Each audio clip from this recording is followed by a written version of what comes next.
আলোচিত content creator Ashraful Alam ওরফে hero আলমকে গুরুতর আহত করেছে কিছু অজ্ঞাত ব্যক্তি। সোমবার রাতে রাজধানীর আফতাবনগর এলাকায় এই ঘটনা ঘটে। পরে হাসপাতালে ভর্তি করা হয় তাকে। হিরো আলমের স্ত্রী রিয়ামণি জানান, আফতাবনগর এলাকায় হিরো আলমকে মারতে কয়েকজন ব্যক্তি এমনভাবে তাকে যে জ্ঞান হারিয়ে ফেলেছে। তারা হিরো আলমের 2 হাত ভেঙে দেওয়ার চেষ্টা করেছে। পরে তাকে উদ্ধার করে হাসপাতালে নিয়ে যান। তবে কে বা কারা মেরেছে তাৎক্ষণিকভাবে জানা যায়নি। এ বিষয়ে রিয়ামণি আরও বলেন, আমি অনেকবার বলেছি তাকে রাজনীতি ছেড়ে দেন, রাজনীতি ছেড়ে দেন।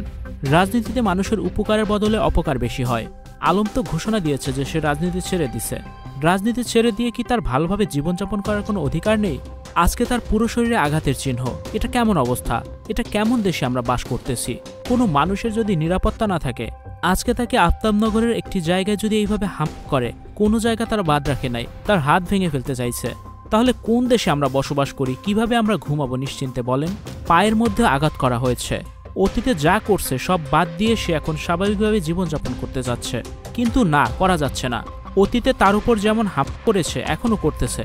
একটা মানুষের উপরে কেন অত্যাচার হবে? তার তো ভালোভাবে বাঁচার অধিকার রয়েছে। তার ছেলে মেয়ে রয়েছে, তাদেরকেও তো বাবা দেখে। তার উপরেই তো নির্ভরশীল। তার উপরে ভরসা করে অনেকগুলো মানুষ বাঁচে। তার সংসার রয়েছে। আমরা কোন দেশে বাস করতেছি তাহলে? তার উপরে কেন এরকমটা হবে? রাজনীতি আমি নিজেও পছন্দ করি না, সেও রাজনীতি ছেড়ে দিয়েছে। তাহলে এরকমটা করার মানেটা কি? একটু কি খারাপ লাগে না এইসব মানুষের? ভিউয়ার্স, এ বিষয়ে আপনার কি মতামত অবশ্যই কমেন্টস করে জানিয়ে দিন কমেন্ট বক্সে। ভিডিওটি শেয়ার করে দিবেন। Icon focus 24 TV, powered by 4D Fourth Dimension। আমাদের চ্যানেলটি সাবস্ক্রাইব করে আমাদের সাথে থাকুন।